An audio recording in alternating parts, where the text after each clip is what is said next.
Hello students, welcome to Chaturvedi classes. आज हम लोग स्टार्ट करने जा रहे हैं हमारा क्लास 10th का चैप्टर 7 एनसीईआरटी के अकॉर्डिंग उसकी एक्सरसाइज 7.1 का क्वेश्चन नंबर फर्स्ट, जिसमें हमको डिस्टेंस फाइंड करना है बिटवीन टू पॉइंट्स। आप डिस्टेंस फाइंड करते हैं तो उसके लिए मैंने आपको प्रीवियस लेक्चर में बता दिया था कि हम फॉर्मूला कौन सा यूज़ करते हैं, डिस्टेंस फॉर्मूला। डिस्टेंस फॉर्मूला क्या होता है, हम रैपिडली रिवाइज कर लेते हैं कि अगर एक पॉइंट है P जिसके कोऑर्डिनेट्स हैं x1 एंड y1 और दूसरा पॉइंट है आपका Q, उसके कोऑर्डिनेट्स अगर x2 एंड y2 हैं और आपको इनके बीच का डिस्टेंस फाइंड करना है तो हम इनके लिए डिस्टेंस PQ फाइंड करेंगे। तो उसके लिए क्या करते हैं, हम इनके x कोऑर्डिनेट्स के बीच का जो डिफरेंस होता है उनको निकाल के उनका स्क्वायर कर देते हैं और y कोऑर्डिनेट्स के बीच का डिफरेंस निकाल के उसका स्क्वायर कर देते हैं और इसी से ये फॉर्मूला बन जाता है x2 माइनस x1 का whole square plus y2 minus y1 का होल स्क्वायर। और हम इसको इस फॉर्म में भी लिख सकते हैं अगर हम चाहें तो कि x1 माइनस x2 का whole square plus y1 minus y2 का होल स्क्वायर। ऐसा हम क्यों करते हैं, क्योंकि हमें मालूम है कि जब किसी टर्म का स्क्वायर कर दिया जाए तो उससे रिजल्ट पे कोई फ़र्क नहीं पड़ेगा, क्योंकि नेगेटिव का स्क्वायर भी पॉजिटिव होता है और पॉजिटिव का स्क्वायर भी पॉजिटिव होता है। तो इसी फॉर्मूले का अब हम लोगों को यूज़ करना है हमारे इस एक्सरसाइज के फर्स्ट क्वेश्चन में। ये है हमारा क्वेश्चन नंबर फर्स्ट, जिसमें हमको दो पॉइंट्स के बीच का डिस्टेंस निकालना है। तो हम अपने क्वेश्चन को स्टार्ट कैसे करेंगे, हम स्टार्ट करते टाइम सपोज कर लेंगे कि हमारा पॉइंट P 2,3 है और पॉइंट Q ये हमारे पास में 4,1।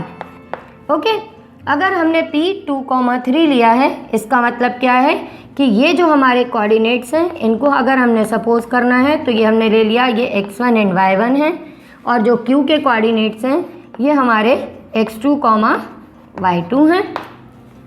अब सॉल्व करते टाइम आप कैसे लिखेंगे, आप लिख दीजिएगा यूजिंग डिस्टेंस फॉर्मूला।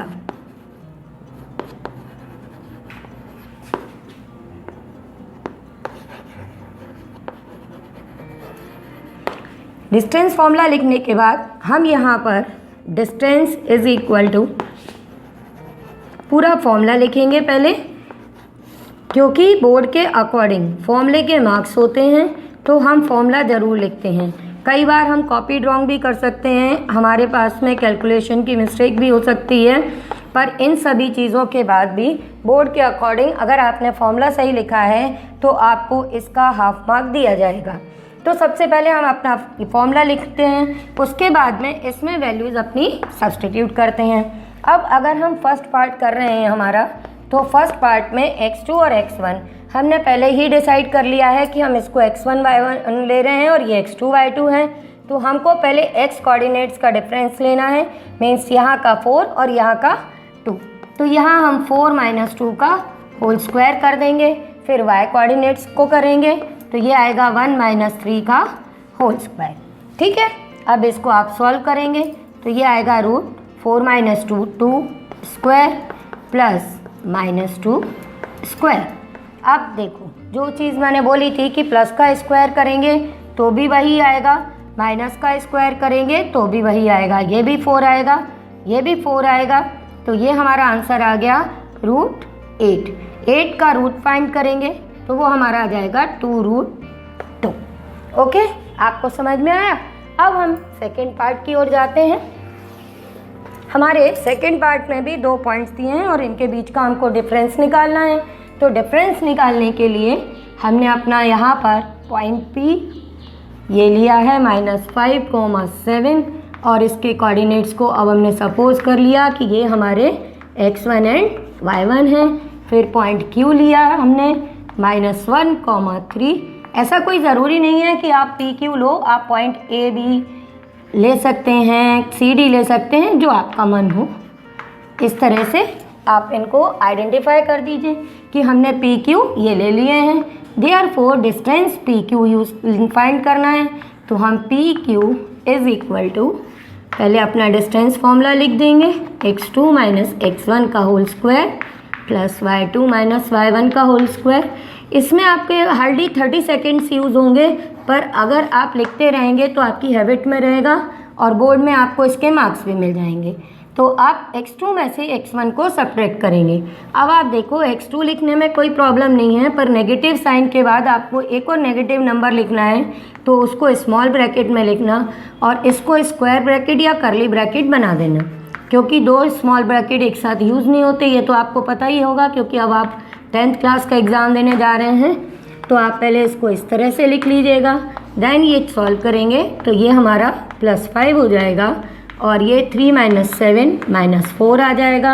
अब हम इसको जल्दी जल्दी कर लेते हैं। ये 4 स्क्वायर, ये -4 का स्क्वायर करेंगे तो 16 और 4 स्क्वायर तो ऑलरेडी 16 + 16 √32। आप 32 का रूट निकालिए तो आपका क्या आ जाएगा 4√2। ये मैंने डायरेक्ट कर लिया है। आप लोग जानते ही होंगे कि प्राइम फैक्टराइजेशन से प्राइम फैक्टर करके हम स्क्वायर रूट फाइंड कर सकते हैं। अब हमारा लास्ट रह गया है थर्ड पार्ट। तो अब हम थर्ड पार्ट के बारे में बात करेंगे। तो जो हमारा थर्ड पार्ट है उसको कैसे सॉल्व करना है, 1 मिनट यहाँ हम लोग यहीं पे कर लेते हैं।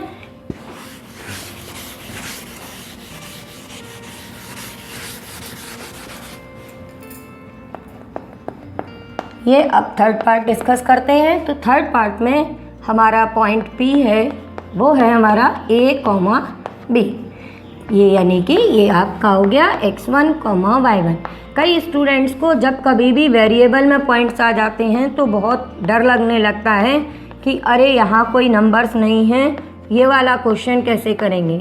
मैं आप लोगों को अपने सारे लेक्चर्स में बता चुकी हूँ कि ये ईजीएस्ट होते हैं, क्योंकि इनमें कोई कैलकुलेशन नहीं है, तो कहीं भी आपको प्रॉब्लम नहीं आती। तो हमने ये PQ लिख लिया। यूजिंग डिस्टेंस फॉर्मूला लिखने के बाद हम PQ लिखेंगे और यहाँ पर अपना फॉर्मूला डालेंगे।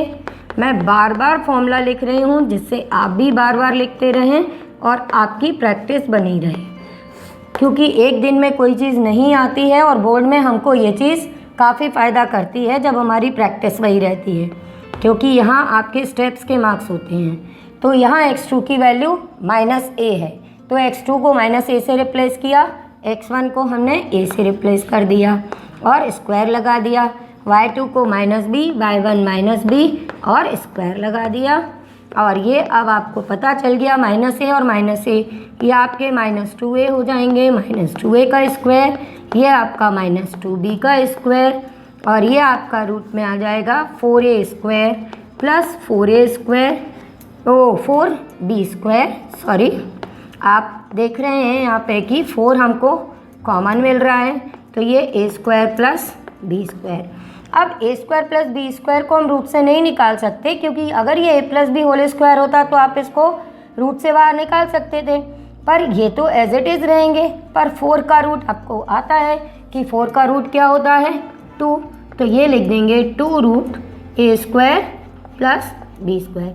देखिए, जब कोई नंबर को रूट से बाहर निकालते हैं तो प्लस माइनस का साइन होता है, पर यहाँ हम केवल पॉजिटिव साइन ही क्यों यूज़ कर रहे हैं यहाँ पे भी, क्योंकि डिस्टेंस जो होता है वो हमेशा पॉजिटिव होता है। तो आपको समझ में आ गया होगा question number first. Thank you.